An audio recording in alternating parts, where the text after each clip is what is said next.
कुछ आपके ना बुक में कुछ लाइन्स है जहाँ पे जरा अंडरलाइन आप लोग करेंगे, या फिर पहले इसको समझा देते हैं। जैसे प्लांट में बात किया था हमने कल कि भाई अगर प्रोडक्टिविटी की बात करें या प्रोडक्ट की बात करें तो हम लोग जंतु से तो प्रोडक्ट लेते ही हैं, जंतु के अलावा कहीं ना कहीं हम लोग प्लांट से भी प्रोडक्ट लेते हैं। तो हमें क्या करना चाहिए, प्लांट को भी अपने टेक्नोलॉजी से यानी कि नए नए तरीकों से, वैज्ञानिक तरीकों से क्या करना है, हमें उस प्रोडक्ट को भी थोड़ा सा बेहतर बनाना है, ज्यादा से ज्यादा हम लोग प्रोडक्ट को ले पाए उसके लिए। वहां पे भी क्या ध्यान देना होगा, सेम चीज कि सर पौधे का जो नस्ल होगा, अगर मैं पादप की बात करूं, पौधे के विषय में बात करें, तो पौधे का जो नस्ल होगा वो नस्ल क्या होना चाहिए, उच्च किस्म का होना चाहिए। उसके साथ साथ ये जो पादप है, जो प्लांट है, अब ये प्रोडक्ट के तौर पे जो भी चीजें बना रहा है, ठीक है, प्रोडक्ट के तौर पे या तो फल बना रहा होगा या तो बीज बना रहा होगा, दो ही चीजें तो मोस्टली है। तो जो इसका प्रोडक्ट बन रहा है, जो उत्पाद बन रहा है, उसकी क्वालिटी विशेष होनी चाहिए, उसकी क्वालिटी अच्छी होनी चाहिए। अगर किसी प्रकार की कमी आ रही है तो हमारे पास एक ऑप्शन रह जाता है, क्या, क्रॉसिंग। तो क्रॉसिंग करा लेंगे। क्रॉसिंग का मतलब क्या होता है, संकर करा लेना। अब संकर किसके किसके बीच में कराई जाती है, तो संकर आपके जंतु वाले में भी आया था। संकर में हम एक चीज को नोटिस करते हैं कि सर जाति एक होनी चाहिए, जाति समान रहेगा, इसमें नस्ल अलग अलग हो सकती है। जैसे एक एग्जांपल कुत्ते का ले लो, कुत्ता क्या है, एक जाति है, ठीक है। अब जैसे नॉर्मल सर हमने एक मेल डॉग ले लिया है, और वो मेल डॉग है कौन सा, चलो बुलडॉग है। देखो मुझे ज्यादा डॉग की वैरायटी में 2-3 नाम याद है केवल, ठीक है। बुलडॉग समझते हो सभी लोग, ठीक है। डॉग की क्या है, वैरायटी है, लेकिन जाति क्या है, कुत्ता ही है। अब अगर इसके साथ अगर मैं रिप्रोडक्शन करा रहा हूं तो जो मुझे फीमेल लेना होगा वो भी क्या होनी चाहिए, बुलडॉग होनी चाहिए। लेकिन वो मैं बुलडॉग ना लेके ले रहा हूं, मैं पोमेरियन डॉग, क्या मैंने, हाँ पोमेरियन हो गया, जर्मन शेफर्ड हो गया, कोई भी, क्या क्या सर जाति तो समान है, लेकिन क्या नस्ल मैंने समान रखी क्या, नहीं ना। तो मैंने क्या किया सर, बुलडॉग का जो सबसे बेस्ट क्वालिटी होगा उसको मेल ले लिया, पोमेरियन डॉग का या जर्मन शेफर्ड जो भी आपने रखा फीमेल के लिए, वो भी क्या होगा, अपने आप में सर बेस्ट होगा। अब इससे क्या होगा, यहाँ से जो क्रॉसिंग करा के जो इनकी अगली पीढ़ी आएगी, जो F1 आएगा, वो जो आया ना, वो इन दोनों से बेस्ट भी होगा। प्लस इस प्रोसेस को नाम दिया जाता है क्या, क्रॉसिंग। तो क्रॉसिंग का मतलब कहीं ना कहीं जाति से नहीं होता है, किससे होता है, नस्ल से होता है। जातियां एक समान होनी चाहिए, नस्ल क्या होना चाहिए, हमें बेस्ट लेकर के आना है। इसी बात के बाद, यानी कि सब कुछ करने के बाद जो नेक्स्ट जनरेशन आता है उसको बोलते हैं हाइब्रिड। बात समझे, जो अगला नस्ल आएगा इन दोनों की वजह से, वो नस्ल क्या कहलाएगा, हाइब्रिड कहलाएगा। जैसे एक एग्जांपल दिया था आपको मक्के का, कि नॉर्मली मक्के का साइज क्या होता है, छोटा होता है, लेकिन जो हमारे यहाँ जो बीज मिल रहा है हाइब्रिड का, कभी गए हो कभी बीज खरीदने के लिए, कभी मौका नहीं मिला, तू लोग भी नहीं गया जी, गया है ना। तो हाइब्रिड तो बढ़िया से समझता होगा, अगर गया होगा तो वहां बीज लेने के लिए आपसे पूछ भी लेगा दुकानदार कि नॉर्मल वाला चाहिए कि हाइब्रिड वाला चाहिए। जैसे लौकी का बीज अगर लेने जाओगे तो लौकी का 2 बीज मिलेगा, एक देसीला मिलेगा, एक हाइब्रिड मिलेगा। तो देसीला जो होगा लौकी छोटा होगा, हाइब्रिड वाला काफी लंबा लंबा होगा। तो वो हाइब्रिड कैसे तैयार किया गया सर, इस क्रॉसिंग से तैयार किया गया। यानी कि लौकी के 2 अलग अलग नस्लों को या 2-3 अलग अलग नस्लों के बीच में क्या कराया गया होगा, ऐसे क्रॉसिंग कराई गई होगी, जो उनसे वैरायटी प्राप्त हुई है उसको क्या बोला हमने, हाइब्रिड बोला है। इस तरीके से क्या करते हैं, पादपों को भी लेकर हम चलते हैं। और इन्हीं तरीकों में कुछ वैज्ञानिकों का नाम है, जैसे MS स्वामीनाथन है, वो अपने इंडिया के वैज्ञानिक है। नॉर्मन बोरलॉग है, ठीक है। तो नॉर्मन बोरलॉग जैसे आपको लाइन में मिल जाएगा। अच्छा, इनसे पहले भी एक बात कि सर हमें पौधे में क्या क्या चीजें नोटिस करनी चाहिए, कैसे हम अच्छे क्वालिटी का ला सकते हैं, ठीक है। तो एक सबसे पहला कॉम में दिया होगा आपका परिवर्तनशीलता का संग्रहण है। इसका मतलब क्या है कि सर सिंपल सा, कि कोई प्लांट है, देखो इधर कोई एक प्लांट है, हमें कुछ बातों को नोटिस करनी होगी ताकि हम अच्छा से अच्छा क्या बना सके, प्लांट बना सके, जो हमें क्या देगा, प्रोडक्ट का अमाउंट जो होगा वो ज्यादा होगा, यानी कि प्रोडक्ट की मात्रा भी ज्यादा मिलेगी हमें, दूसरा उसकी क्वालिटी भी अच्छी होगी। जब ये दोनों अच्छे होंगे तो उनकी नस्ल भी क्या होगी, अच्छी होगी। कैसे पता करेंगे कि ये पौधा हमारे लिए सही है, तो कुछ बातों को नोटिस करना होगा। जैसे सबसे पहला बिंदु आपके सामने क्या है, परिवर्तनशीलता का संग्रहण। इसका मतलब क्या है, एक पौधा है, ठीक है, अब इसमें चेंजेस आ रहे हैं, ध्यान से सुनिएगा, जो भी इसके अंदर चेंज आ रहे हैं सर उसको हमको ध्यान में रखना है। क्या करना है, जैसे इसकी ये पीढ़ी हो गई, अब इसमें गर्मी का मौसम आया, यानी कि हीट पीरियड आया, चलो ठीक है, बहुत ज्यादा हॉट है बाहर, बहुत ज्यादा गर्मी है, उस गर्मी में इस पौधे ने अपने आप को सर चेंज किया थोड़ा सा, चलो अच्छी बात है, चेंज किया। अब मुझे उस बात को ध्यान में रखना है कि सर ये बदलते मौसम के अनुसार अपने आप को बदल रहा है। अब एक पौधा ऐसा ले लो कि सर बदलते मौसम के अनुसार अपने आप को नहीं बदलेगा तो क्या लग रहा है ये सर कुछ दिनों के बाद गायब नहीं हो जाएगा, ठीक है। तो क्या करना होगा कि हमें जो भी लक्षण नए नए पौधे में या उस पौधे में जो जो नए नए लक्षण दिख रहे हैं ना, उन सबको हमें स्टोर रखना होगा ताकि वो उसके डीएनए के साथ जुड़ा रहे, उसके डीएनए के साथ जुड़ा रहेगा तो आगे भी इसकी पीढ़ियों में चलता रहे। दूसरा पॉइंट क्या है इसमें, जनकों का मूल्यांकन तथा चयन। अच्छा वो रिकॉर्डिंग स्टार्ट है ना, ठीक है। अगला क्या है, जनकों का मूल्यांकन तथा चयन, यानी कि जो इनके पेरेंट्स होंगे, जो मुझे मेंडल वाला चैप्टर देखोगे ना तो वहां से सब कुछ क्लियर हो जाता है। जैसे हमने कोई जनक ले लिया, हमने ले लिया पेरेंट, अब पेरेंट में क्या लेंगे सर, एक मेल लेंगे, दूसरा फीमेल लेंगे। अब हमको मेल कैसा लेना होगा सर, बेस्ट लेना होगा, फीमेल भी कैसा लेना होगा, बेस्ट लेना होगा। वही बात है कि जो आप पेरेंट चुनोगे उनको चुनते समय थोड़ा सा ध्यान देना है, उनमें आपको क्या करना होगा, कैटेगराइज करना होगा कि ये मेल बेस्ट है या नहीं है। अब हम पौधे की बात करेंगे तो सर पौधे में बेस्ट कहने के लिए क्या क्या चीजें जाननी होगी, उसके प्रोडक्ट के विषय में जानना होगा कि प्रोडक्ट की क्वालिटी अच्छी होनी चाहिए, उसमें अमाउंट अच्छा बनना चाहिए। देखो एक चीज हमने लिखी है, रेसिस्टिविटी भी होनी चाहिए। रेसिस्टिविटी का मतलब प्रतिरोधक क्षमता। किसके प्रतिरोधक क्षमता की बात कर रहे हैं, रोगाणुओं से प्रतिरोधक क्षमता, यानी कि इस पौधे में अगर कोई रोग लग जाए उस रोग से बचने की क्षमता होनी चाहिए पौधे में। अगर ये तीन चीजें हैं, क्या क्या सर, क्वालिटी, उसके बाद उसका मात्रा, उसका अमाउंट की कितना प्रोडक्ट बना रहा है, तीसरा बिंदु की इस पौधे के अंदर सर क्षमता है, ये किसी भी वातावरण में किसी भी रोग से लड़ने की क्षमता अपने अंदर रख रहा है। इन सब चीजों को देखते हुए हम क्या करेंगे, पेरेंट का सिलेक्शन करेंगे। चलो पेरेंट का सिलेक्शन कर लिया, अच्छी बात है। उसके बाद अब इनके क्रॉसिंग से क्या आएगा सर, नेक्स्ट जनरेशन आएगा क्या, ठीक है। अब नेक्स्ट जनरेशन जो आया इसमें क्या क्या चेंज है, कुछ ऐसे चेंज होंगे जो ना तो माता से मैच करेंगे इसके, ना ही इसके पिता से मैच करेंगे। उस चेंज को हमें नोटिस करना है, वो था आपका पहला पॉइंट, क्या कि परिवर्तनशीलता का संग्रहण। अगर इसमें जो चेंज आया है, फील करना, ये एक पौधा लिया हमने मेल, ये एक पौधा ले लिया हमने फीमेल, ठीक है, दोनों में बहुत सारे लक्षण है, चलो 10 लक्षण सर, 10 कैरेक्टर यहाँ पे है, 10 कैरेक्टर यहाँ पे है। अब यहाँ जो ये पौधा आया इसमें भी क्या आया होगा, 10 कैरेक्टर। कोई मगर ये मत कहना कि सर 20 गो कैरेक्टर आया होगा, 10 गो आएगा ना, ठीक है। जब माता पिता में 10 गो लक्षण है तो हमारे अंदर भी 10 गो लक्षण आएगा। कैसे, तो जाके मियोसिस डिवीजन देखना, एक बार समझ में आ जाएगा। अब चलो 10 गो लक्षण इसमें आ गया, 10 में से सर 8 लक्षण तो अपने माता पिता से मैच कर, लेकिन 2 लक्षण ऐसा है जो क्या है, चेंज है। और अगर वो दोनों का दोनों जो लक्षण दिख रहा है जो माता पिता से मैच नहीं कर रहा है, वो चेंज है, वो अलग है, और यदि वो दोनों का दोनों लक्षण अच्छा है तो क्या करना पड़ेगा सर, मुझे इसको रख लेना होगा, इस लक्षण को रख लेना होगा। रखेंगे कैसे, अब इसी पौधे का क्या करा देंगे सर, स्वपरागण करा देंगे, सेल्फ पॉलिनेशन करा देंगे।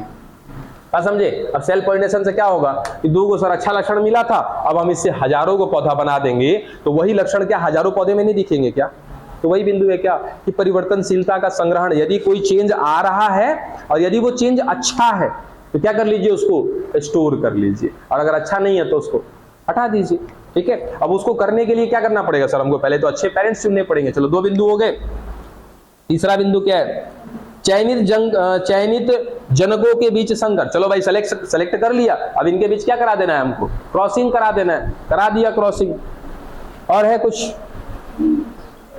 उसके बाद श्रेष्ठ पुनर्योगज का चयन तथा परीक्षण। इसका मतलब क्या होता है कि सर यहाँ पे जब हमने क्रॉसिंग कराया तो केवल यही पीढ़ी नहीं आएगी, इसके साथ साथ क्या आएंगे, बहुत सारे अब आए, ठीक है। जैसे F1 आया, F2 आया, फिर F3 आया, फिर F4। चलो सर 4 जनरेशन हमने दिखा दिया। अब इनमें से जो बेस्ट होगा हम क्या करेंगे, उसको सेलेक्ट कर लेंगे।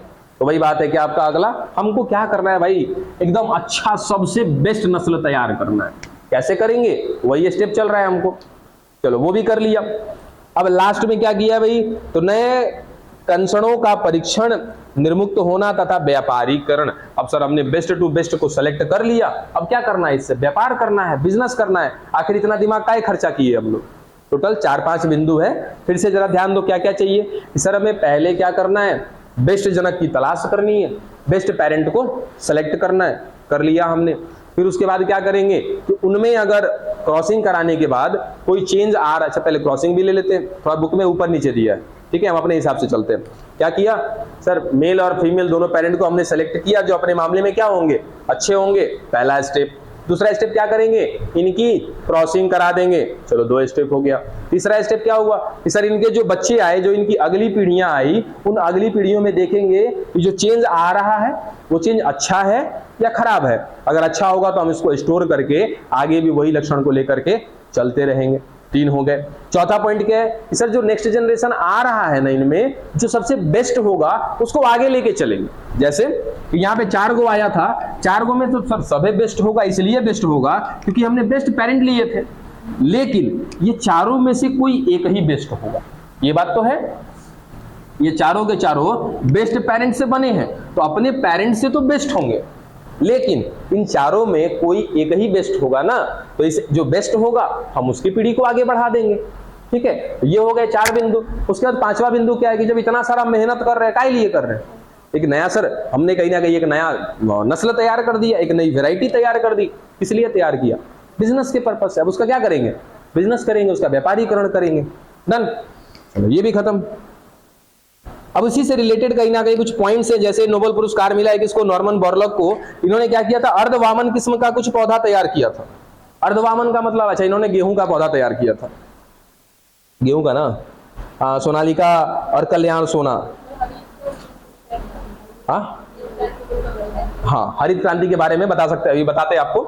हरित क्रांति क्या था, ग्रीन रिवॉल्यूशन, इसका मतलब समझते हो, ग्रीन रिवॉल्यूशन का मतलब क्या था, हरा चीज किससे संबंधित है, पेड़ पौधे से संबंधित है, इसे तो क्या बोलते हैं, ग्रीन रिवॉल्यूशन बोलते हैं। अब इसका मतलब क्या था ना कि पौधे में सबसे ज्यादा हमको दिक्कत क्या दिखाई दे रही है कि सर इधर हमारा पॉपुलेशन बढ़ता जा रहा है, इधर हमारे पौधे की प्रोडक्टिविटी क्या है, कम है। अब वैज्ञानिकों को पूरा का पूरा प्रेशर दे दिया गया, भाई कुछ करिए, चाहे खाद डालिए, क्या करिएगा हमको नहीं पता, बस प्रोडक्ट हमारा बनना चाहिए ज्यादा से ज्यादा। तो ग्रीन रिवॉल्यूशन का मतलब क्या है कि खाद का उपयोग करके, दवाइयों का उपयोग करके ज्यादा से ज्यादा पेड़ पौधे से प्रोडक्ट बनवा देना ही कहीं ना कहीं क्या कहलाता है, ग्रीन रिवॉल्यूशन कहलाता है। ठीक है, अब ग्रीन रिवॉल्यूशन में कहीं ना कहीं एक वैज्ञानिक थे नॉर्मन बोरलॉग, जिनको क्या दिया गया था, नोबेल पुरस्कार दिया गया था। इन्होंने क्या किया था सर, इन्होंने एक पौधा तैयार किया था जिसको बोलते हैं सेमी ड्वार्फ प्लांट बोलते हैं, अर्धवामन किस्म की नस्लें तैयार की। जैसे गेहूं का फसल देखे हो, गेहूं का फसल काफी हाइट में लंबा हो जाता है, ठीक है, और एक होता है कि जो हाइट में छोटा होता है। आज जो नॉर्मन बोरलॉग थे, इन्होंने एक ऐसा पौधा तैयार किया, ना हाइट में बड़ा था ना छोटा था, वो बीच वाला था। देखो वैसे समझो, नॉर्मली सर एक गेहूं का पौधा है, काफी लंबा है, इसमें बीज हैं थोड़े कम है, बीज मतलब गेहूं का दाना। एक और पौधा है सर बौना है, इसमें भी बीज है मगर कम है। लेकिन नॉर्मन बोरलॉग ने क्या किया, इन दोनों के बीच का एक पौधा बना दिया। ये देखो, ना तो ये लंबा है और ना ही ये, दोनों को मिला के चले ये लोग, ठीक है, लेकिन इसमें बीज इन दोनों के मुकाबले बेहतर है, अच्छा है। ना तो सर लंबे वाले में उतना बीज था, ना बौने वाले में था, लेकिन इस नॉर्मन बोरलॉग ने जो पौधा तैयार किया, इसको नाम देते हैं क्या हम लोग, अर्धवामन किस्म की नस्लें बोलते हैं, या सेमी ड्वार्फ टाइप की जो अभी आपके वैरायटीज हैं, उनमें कहीं ना कहीं बेहतर उत्पादकता नजर आई, जिस कारण से नॉर्मन बोरलॉग को नोबेल पुरस्कार भी दिया गया था। पढ़ लीजिएगा लाइन को, नोबेल पुरस्कार से पुरस्कृत नॉर्मन बोरलॉग ने गेहूं की अर्धवामन किस्म का विकास किया, यानी कि सेमी ड्वार्फ टाइप की वैरायटी का कहीं ना कहीं इन्होंने राइज किया। यह उसी का परिणाम है कि उनको जो है 1963 में उच्च उत्पादन तथा रोगी प्रतिरोधी किस्मों की वंश रेखाएं जैसी सोनालिका और कल्याण सोना का विकास किया। ये दो एग्जाम्पल जरूर याद रखिएगा, लाइन को छोड़ दीजिए, लाइन के चक्कर में मत रहिएगा, एक जरूर नोट कहीं पे लिख लीजिएगा। नॉर्मन बोरलॉग ने 2 तरह की वैरायटी बनाई थी गेहूं की, एक का नाम था सोनालिका और एक का नाम है आपका कल्याण सोना। सोनालिका और कल्याण सोना, ये दो वैरायटी है गेहूं का।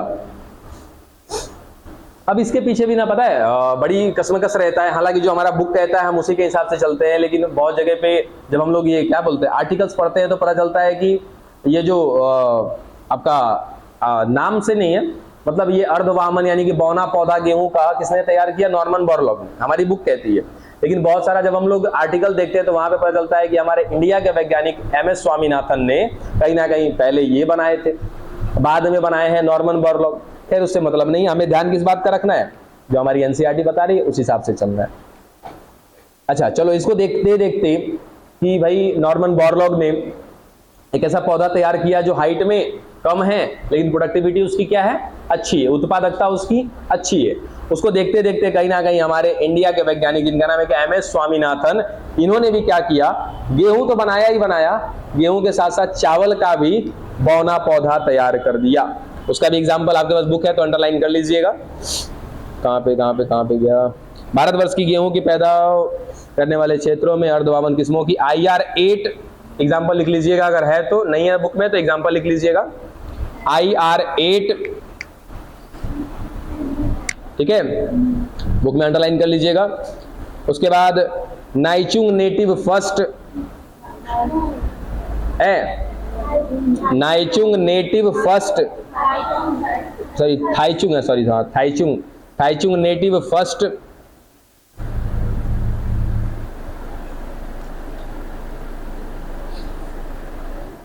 और था जी कहाँ गया? जया और रत्ना दो वैरायटी है और मिला।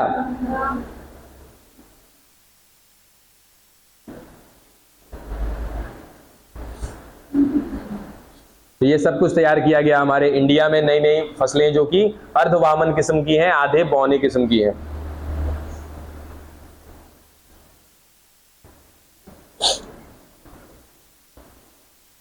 एक और आपको कहानी बताते हैं गन्ना वाला, गन्ने का दिया रखा ना, सैकेरम बारबरी है और दूसरा एक और होगा सैकेरम, कहाँ गया? सैकेरम बारबरी और सैकेरम ऑफिसिनेरम, ठीक है। अब एक जो है कहाँ पे? दक्षिण में है और एक उत्तर में है ना, ठीक। देखो बस समझिएगा, उसके बाद लाइन को पढ़ के खुद से क्लियर कर लीजिएगा, उसमें ज्यादा कुछ है नहीं।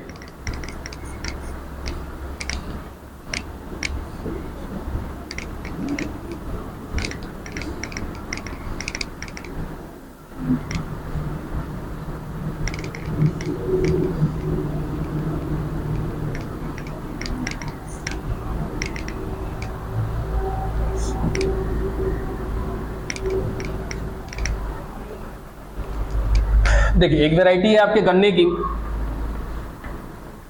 हाँ कौन है वो? बारबेरी है, सैकेरम बारबेरी, और दूसरा कौन सा है जी? ये नॉर्थ के लिए है, ऑफिसिनेरम।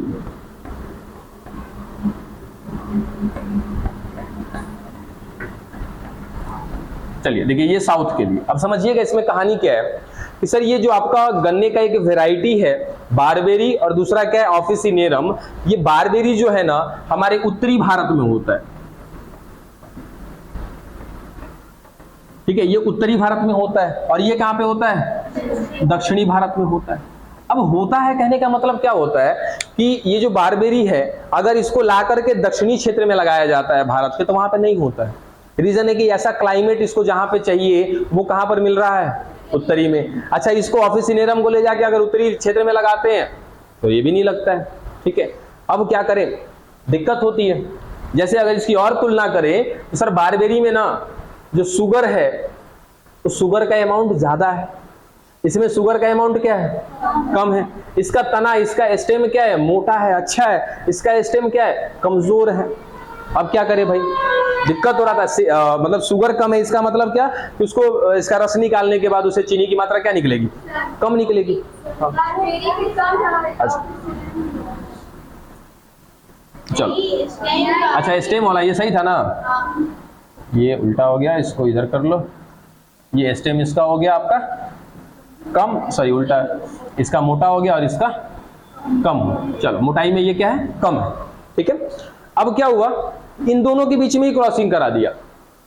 जैसे पता है ये एक तरीके का, मत मान के चलो ना कि ये दोस्ती यारी है एक तरीके से। दो लोग है जैसे आपस में, सपोज यही क्लासरूम की बात कर लें कि दो लोग है आपस में हमेशा झगड़ा करता रहता है, एक बेंच पे कभी दो लोग बैठता नहीं है, एक यहाँ बैठे थे कोई पीछे बैठेगा, क्या करना है, उनके बीच में दोस्ती करा दो, कहीं भी मैनेज कर सकते हैं, ठीक है। तो वही चीज, ये बारबेरी जब होता है तो नॉर्थ में होता है, और ये ऑफिस सिनेरियम जब होता है तो कहाँ पे, साउथ में होता है, ठीक है। अब क्या किया सर, इन दोनों के बीच में क्या करा दिया हमने, क्रॉसिंग करा दिया। लो भाई, अब इन दोनों के वजह से जो वेराइटी आई, इनकी जो अगली जो नेक्स्ट जनरेशन आई, अब उसको कहीं पे लगा लो, चाहे उसको ले जाके उत्तरी क्षेत्र में लगा दो या दक्षिणी क्षेत्र में लगा दो, लग जाएंगे, क्योंकि अब इनके अंदर दोनों जगह का क्लाइमेट आ गया। उत्तरी क्षेत्र को भी महसूस कर सकते हैं, महसूस कह सकते हैं मतलब कि वहां पर मेंटेन कर सकते हैं अपने आप को, और साउथ में ले जाके लगा देंगे तब भी वहां पे अपने आप को ये मेंटेन कर सकते हैं, ठीक है, वो चीजें। अब जैसे एक तरह का आप एक और एग्जांपल ले सकते हो, जैसे हम लोग बिहार में बिहारी बहुत अच्छे से बोल सकते हैं, कोई दिक्कत, बोल सकते हैं ना, ठीक है। अब अगर कुछ दिनों के लिए हमें ऐसा मौका मिल जाए कि एक बंगाली व्यक्ति, या तो हम बंगाली व्यक्ति के साथ रहने लगे या बंगाली व्यक्ति हमारे साथ रहने लगे, क्या लगता है कि दोनों में भाषा का आदान प्रदान हो जाएगा क्या? आप बंगाली सीख जाओगे, वो बिहारी सीख जाएगा, ठीक है। अब जरूरत पड़ने पर आप बंगाल जाके रह पाओगे, वो बिहार रह पाएगा, बस वही चीज है सर, क्वालिटी क्या हो गई, ट्रांसफर हो गई, है ना। तो वही चीज तो यहाँ पे किया कि दो अलग अलग नस्लों के बीच में हमने क्या करा दिया सर, क्रॉसिंग करा दिया, जिसके वजह से जो इनकी अगली पीढ़ी बनी, इनमें कुछ ऐसा लक्षण है जो उत्तरी क्षेत्र के क्लाइमेट को बर्दाश्त कर सकता है, और इनमें कुछ ऐसा मतलब कि ऐसा जीन, ऐसा कुछ लक्षण आ गया होगा जो दक्षिणी क्षेत्र के क्लाइमेट को भी अनुकूलित कर सकता है, अपने अंदर ले सकता है वो सारे लक्षणों को। इस तरीके से एक ये भी एग्जाम्पल याद रख लीजिएगा। और जल्दी जल्दी जल्दी जल्दी, समय आज सब मुड़ा देंगे, खत्म हो जाएगा। हाँ, अब आता है एक अगला पॉइंट कि रोग प्रतिरोधकता के लिए क्या करना है भाई, पौधे के अंदर जो है, अच्छा ज्वार छूट गया, कहाँ है ज्वार, ज्वार ज्वार भारत में संकर, मक्का, ज्वार, बाजरा सफलतापूर्वक विकास किया जा चुका है। जल अभाव के प्रति प्रतिरोधी उच्च उत्पादी वाली किस्में, उनका विकास संकर प्रजनन के परिणाम स्वरूप हुआ है। बात तो वही है कि जैसे ज्वार वाली बात करें तो ज्वार का मतलब समझ रहे हो कि जो भी आपके ज्वार फसलें हैं, ठीक है, जो भी ड्राई आपके क्या बोलते हैं, ड्राई क्रॉप्स जो भी बोल देते हैं उनको, इनमें भी कहीं ना कहीं अलग अलग किस्में बनाई गई हैं। और वो अलग अलग किस्में कैसे बनाई गई, हमने क्या कराया सर, क्रॉसिंग कराया। जाति तो एक है सर, वो भी गन्ना है, ये भी गन्ना है, लेकिन इसकी नस्ल क्या है, अलग अलग है। और यदि अलग अलग नस्ल के बीच में अगर हम क्या करा रहे हैं, रिप्रोडक्शन करा रहे हैं, तो वो रिप्रोडक्शन क्या कहलाता है, संकर कहलाता है, क्रॉसिंग कहलाता है। और क्रॉसिंग के बाद जो बनता है ना, वो बेस्ट वेराइटी होगी। एक ही नस्ल में कराओगे, वेराइटी बनेगी जरूर, अच्छी होगी, लेकिन क्रॉसिंग जितनी बेहतर नहीं होगी। बात समझे? अगर मैंने एक कुत्ते का एग्जाम्पल लिया कि सर एक कुत्ते का एग्जाम्पल लेते हैं हम लोग, कुत्ता क्या हो गया, एक जाति हो गया, और यहाँ पर हमने एक मेल लिया, एक फीमेल ले लिया। यहाँ पर जो मेल लिया था और फीमेल जो लिया था कौन था सर, बुलडॉग था। इनके बीच में क्रॉसिंग कराया, तो जो इनका बच्चा बनेगा वो क्या बनेगा सर, बुलडॉग ही बनेगा ना, ठीक है। अब हमने इसको थोड़ा सा चेंज करा, सर फीमेल के जगह पे हमने ले लिया कि इसको जर्मन शेफर्ड को। अब यहां से जो बच्चा बनेगा क्या वो बुलडॉग बनेगा क्या, नहीं ना, वो सर इन दोनों से बेहतर होगा, वो बुलडॉग से भी बेहतर होगा। ये क्या कहलाएगा, क्रॉसिंग कहलाएगा। जाति तो सेम है लेकिन वैरायटी सेम नहीं है। और जैसे ही अगर हम संकर कराते हैं तो अगला जो बनता है वो हाइब्रिड होता है, ठीक है। अब सोचो कि एक ही शरीर, अब एक ही पेन, क्या चलना चाहिए, ब्लैक चलना चाहिए, पता चले कि सर जब मन है तब ब्लैक लिख रहे, जब मन है तब ब्लू लिख रहे, ज्यादा बेहतर है ये। वो होता है क्या, आपका हाइब्रिड। और हाइब्रिड तब तैयार होता है जब हम क्या कराते हैं, क्रॉसिंग कराते हैं। तो वो कुछ और एग्जांपल है आपके क्रॉसिंग के, जैसे आपके मक्का में, तो मक्का में आपको एग्जांपल बताया कि मक्का के पौधे में भी क्या किया गया, क्रॉसिंग करा करके। अब वहां पे क्रॉसिंग कैसे कराया गया, सर मक्का का पौधा अपने यहाँ पे हो रहा है, हाँ हो रहा है, जंगली मक्का भी होगा, वहां पर भी होगा। अब जंगली मक्का देखोगे ना तो साइज में सर बहुत बड़ा बड़ा मक्का होता है, लेकिन स्वाद नहीं होता उसमें। खाओगे तो उसठ लगेगा, उसठ समझते हो, ये हम लोग का लोकल भाषा उसठ। उसठ का मतलब कि खाओगे तो कुछ कुछ करेगा पहला, तो दूसरा उसमें कोनो स्वाद नहीं होगा, कोई मिठास नहीं होगा, तो वो होता है जंगली मक्का। हम लोग इधर का जो मक्का होता है, तुरंत भूंजिए, तुरंत मर्चा कुचला नमक लगाइए, बड़ी मजा देता है, समझे, उसका स्वाद होता है, एक मिठास होती है उसमें। और जंगली वाले में मिठास नहीं है।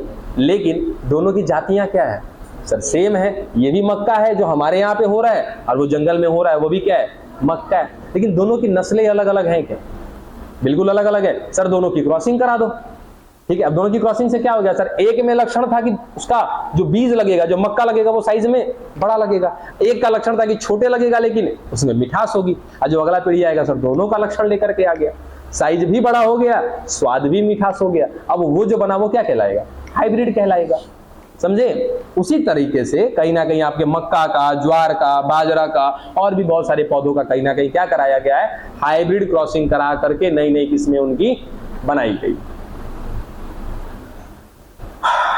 अच्छा, अब देखो यहां पर आता है कि सर रोग प्रतिरोधकता के लिए पादप प्रजनन, ये तो हमने प्रोडक्ट से रिलेटेड बात कर ली कि हम अभी तक ऐसा क्रॉसिंग करा रहे थे जिसमें हम लोग किसको ध्यान में दे रहे थे, प्रोडक्टिविटी को, उत्पादकता को, कि सर हमारे पास प्रोडक्टिविटी अच्छी बननी चाहिए, चाहे कुछ भी हो जाए, हमें एक ऐसा पौधा तैयार करना था जिसका प्रोडक्ट बहुत अच्छा था।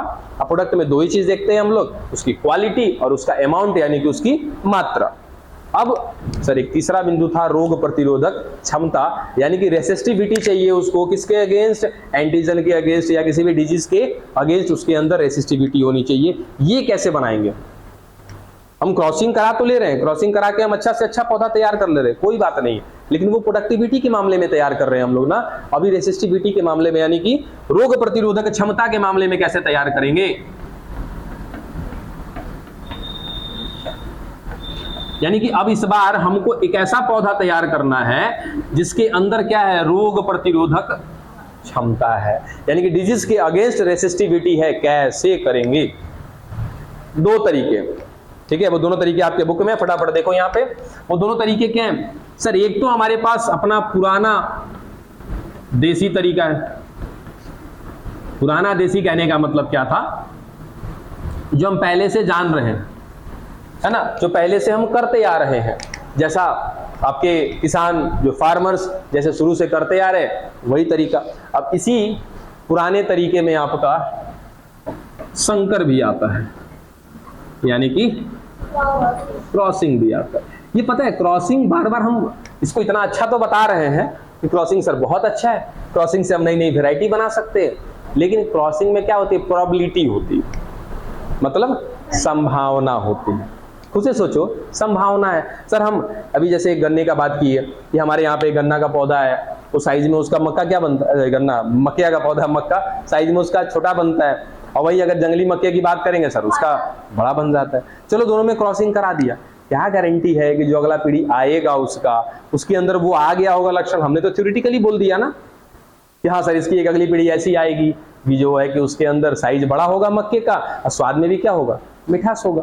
तो यहाँ पे चांसेस होते हैं, संकर कराने में, क्रॉसिंग कराने में क्या होते हैं, चांसेस होते हैं। भाई उतना टाइम नहीं है अपने पास, हमें क्या करना है, एक ऐसा प्लांट बनाना है जिसके अंदर किसी भी डिजीज से लड़ने की, किसी भी रोग से लड़ने की क्या हो, क्षमता हो, जैसे कि हमारे इम्यून सिस्टम में था ना, ठीक वैसा ही।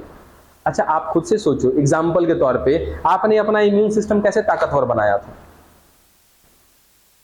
जल्दी जल्दी जब से यहां जरूर डालो, आपने अपना इम्यून सिस्टम को कैसे ताकतवर बनाया था, टीकाकरण से, यानी कि कुल मिला जुला कर सर हमने अपने इम्यून सिस्टम पे हमला करवाया था, करवा देते हैं इस पे भी हमला, ठीक है। हमें क्या करना है भाई, तो सर क्रॉसिंग करा के क्या हम रोग प्रतिरोधक क्षमता ला सकते हैं, या ध्यान दो, हाँ ला सकते, हम चाहें तो क्रॉसिंग करा के एक ऐसा पौधा बना सकते हैं सर जिसके अंदर रोगों से लड़ने की क्षमता होगी, हाँ बिल्कुल तैयार किया जा सकता है, कोई दिक्कत नहीं है, लेकिन यहां पर समय क्या होगा, ज्यादा लगेगा, प्रोबेबिलिटी होगी, है ना, संभावना में कार्य होगा, यहाँ पे हमें चाहिए गारंटेड काम, ठीक है। उसके लिए तो सर ये पुराना तरीका है, ठीक है, क्रॉसिंग वगैरह जो है ये पुराना तरीका है। अब हम क्या करते हैं, कुछ नए तरीकों के आसपास लेके चलते हैं आपको। और नया तरीका का मतलब क्या है सर, म्यूटेशन, उत्परिवर्तन, यानी कि हम एक ऐसा टॉपिक लेकर के आ रहे हैं, एक ऐसा तरीका लेकर के आ रहे हैं जिसमें उत्परिवर्तन को मद्देनजर रखते हुए कार्य किया जाएगा। कैसे, समझिएगा, कैसा पौधा बनाना है, रोग से लड़ने वाला पौधा ना, ठीक है। सर यहाँ पे बहुत सारा पौधा ले लिया हमने,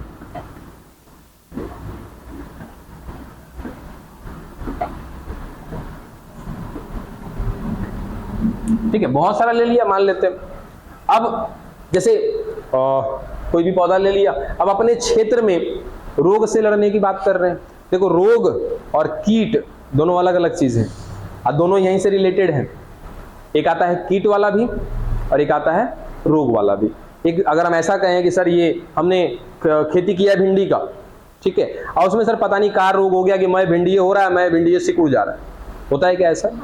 भिंडी देखो सिकुड़ जाएगा, उसकी पत्तियां सिकुड़ जाएंगी, वो रोग है, ठीक है। एक क्या होता है कि सर अभी भिंडी का पौधा हमारा छोटा है लेकिन कीड़ा लग गया, मैं पता ये चाट गया, ये दूसरा सीन हो गया। तो दोनों अलग अलग बातें हैं, ठीक है। तो पहले हम बात करेंगे किसका? रोग का, फिर इसके बाद बात करेंगे कीड़े वाला, कीट वाला। अब हमें पुराना तरीका से अगर मुझे कोई पौधा तैयार करना हो, एक ऐसा पौधा जो रोग से लड़ सके, सर समय लगेगा। हमने क्या किया, एक ऐसा तरीका अपनाया जिसको बोलते हैं म्यूटेशन बेसिस, ठीक है। अब म्यूटेशन का मतलब समझते हो? सर अचानक से यदि कोई परिवर्तन आ जाए हमारे बॉडी में, या हमारे ही क्या किसी भी ऑर्गेनिज्म में, चाहे मे बी वो एक प्लांट हो, एक एनिमल हो, या एक माइक्रो ऑर्गेनिज्म हो, यानी कि एक सूक्ष्म जीव हो, अगर उसने अपने अंदर चेंज लाया, अचानक से परिवर्तन लाया, वो क्या कहलाएगा?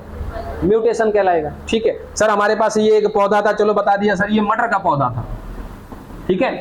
अब हमारे इस वातावरण में कुदरा की बात करें, सर कुदरा में हमने मटर का पौधा लगा रहे हैं, जब लगा रहे हैं ना, इसका फली समझते हो? ये मटर वाला जिसमें क्या होता है आपका मटर का दाना होता है, सर ये पूरा पिचका हुआ रह जा रहा है, सिकुड़ा हुआ रह जा रहा है, पता ना कौन तो रोग लग गया इसमें, ठीक है। अब बाद में जब हमने इसका पता कराया तो पता चला कि इस पर क्या लग रहा है, एक वायरस लग रहा है, इस वायरस की वजह से ये कुछ ऐसा हो जा रहा है। कोई बात नहीं, हम क्या करेंगे, सर यहाँ पे ले लिया हमने, मान लिया जाए कि 100 वो पौधा ले लिया है मटर का, ठीक है। थोड़ी सी अलग अलग वैरायटी की होगी, जाति में क्या होंगे, सारे के सारे समान होंगे क्योंकि मटर का ही पौधा लिया आपने।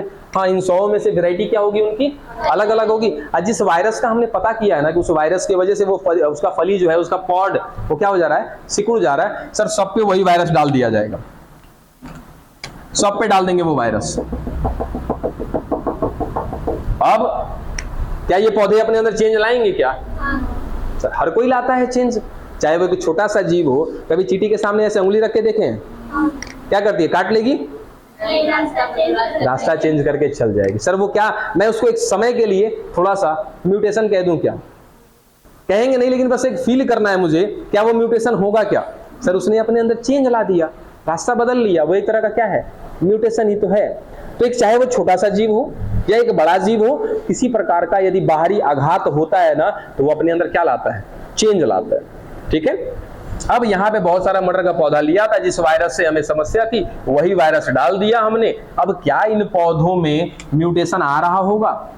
बिल्कुल आ रहा होगा। सर सारे तो नहीं कह सकते, इनमें से 100 में से अगर एका दुक्का पादप भी ऐसा अपने अंदर चेंज ला दिया कि उस चेंज की वजह से उस पौधे में वायरस का कोई असर नहीं पड़ रहा, अब तो हो गया मेरा काम। यही तो हम चाह रहे थे। हमने एक ही बार में 100 पौधा लिया, एक ही बार में 100 पौधे पर क्या डाल दिया, वायरस डाल दिया, ठीक है। वायरस जो है सब पर अपना काम करेगा, सारे पौधे को नुकसान पहुंचाएगा, और सारा का सारा पौधा अपने अंदर क्या ला रहा होगा, चेंज ला रहा होगा। और सब में चलो एका दो पौधा भी ऐसा अपने अंदर ऐसा चेंज ला दिया जिस वजह से, जिस चेंज की वजह से, एक ऐसा चेंज लाया अपने अंदर इस मटर के पौधे ने कि जिस चेंज के वजह से इसके फली पर कोई असर नहीं पड़ रहा। कुल मिला जुला के सर इस वायरस का कोई असर अब नहीं पड़ रहा। असर नहीं पड़ने के पीछे कारण क्या है, म्यूटेशन। अब मान लिया जाए कि सर ये वाला वो पौधा था जिसने अपने अंदर एक ऐसा चेंज ला दिया जिस चेंज के बाद अब इस पौधे पर इस ससुरा वायरस का कोई असर। अब क्या करेंगे, हम इसी वैरायटी को आगे बढ़ा देंगे। हो गया। तो क्या तैयार कर लिया हमने, रोग प्रतिरोधक क्षमता वाला एक पौधा तैयार कर लिया, यानी कि एक ऐसा पौधा जिसके अंदर डिजीज के अगेंस्ट क्या है, रेसिस्टिविटी हमने पैदा कर दी। कैसे पैदा किया सर, म्यूटेशन मेथड से पैदा किया। डन। एक तो ये तरीका हो गया रोग वाला, एक तरीका क्या है, कीट वाला। अब कीट वाले को ना हम थोड़ा सा आपको हिंट कर देते हैं, बाकी इसको पढ़ेंगे हम लोग बायोटेक में। बायोटेक आपका एक चैप्टर है, उस बायोटेक में हम लोग पढ़ेंगे।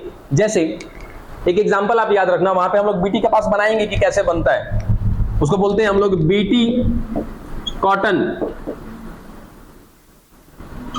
ठीक है।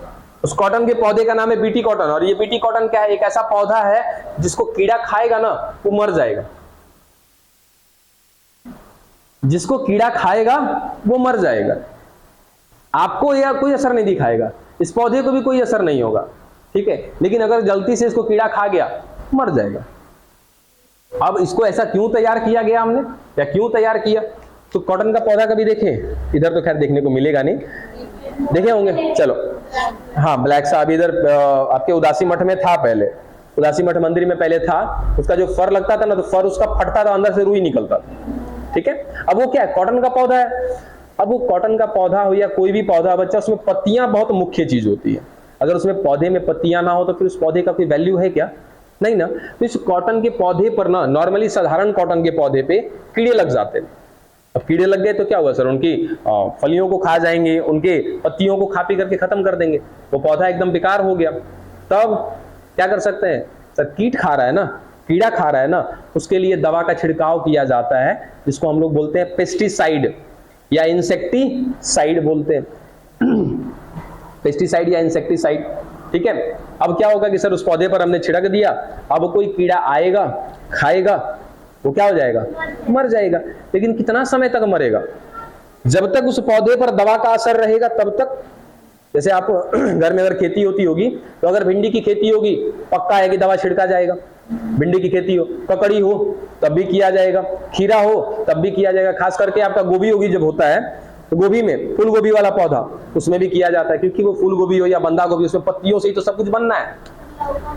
अरे हाँ भाई, लौकों में भी किया जाता है, ठीक है। पहले तो मैंने बोल दिया ना कि पौधे में पत्तियों का बहुत ही मुख्य रोल है। पत्तियां ही नहीं रहेंगी तो फिर फायदा क्या होगा? अब यहाँ भी दिक्कत थी, दवा छिड़कना पड़ता था। अब दवा छिड़कने से क्या हुआ, इस पौधे पर आ गया असर, इसकी प्रोडक्टिविटी में आ गई कमी, ठीक है। अब इसमें कमी आ गई तो हमको क्या करना था सर, इस पौधे को रोग से या कीड़ों से बचाना भी था, लेकिन उसकी प्रोडक्टिविटी पर कोई असर। एक तरफ हमने प्रोडक्टिविटी इसकी बढ़ाई है, एक तरफ इसके अंदर रोग से लड़ने की क्षमता बढ़ा रहे हैं, अब पता चलेगी सर उसकी उत्पादकता कम हो जाए तो मेरा पूरा कल्याण हो गया। तो इस चीज को पढ़ेंगे हम लोग इसमें बायोटेक में कि सर ये जो आपका कॉटन का पौधा है ना, इस कॉटन के पौधे में हम कुछ ऐसा चेंज ला देंगे कि अब वो चेंज की वजह से, कैसे लाएंगे वो चेंज, वो बायोटेक का टॉपिक है। हम कुछ ऐसा चेंज लाएंगे ना जिस वजह से इस पौधे के अंदर बनने लगेगा जहर। हाँ, पौधे के अंदर ही बनेगा जहर। कैसे बनेगा ये मत पूछना, ठीक है। अभी वो चीज अभी एक चैप्टर के बाद है। पहले माइक्रोब्स वाला पढ़ेंगे चैप्टर, यानी कि सूक्ष्म जीव के द्वारा जो भी हमें फायदा होता है वो चीज पढ़ेंगे, मानव कल्याण में सूक्ष्म जीव, और उसके बाद आएगा बायोटेक, वहां पे हम लोग पढ़ेंगे इसके बारे में। अब सिंपल सा सुनो कि सर क्या किया इसने, अपने अंदर बना दिया जहर, ठीक है, कोई दिक्कत नहीं है। लेकिन वो जो जहर है ना, वो जहर का एक क्वालिटी है, कि जहर कब असर दिखाएगा, कब असर नहीं दिखाएगा।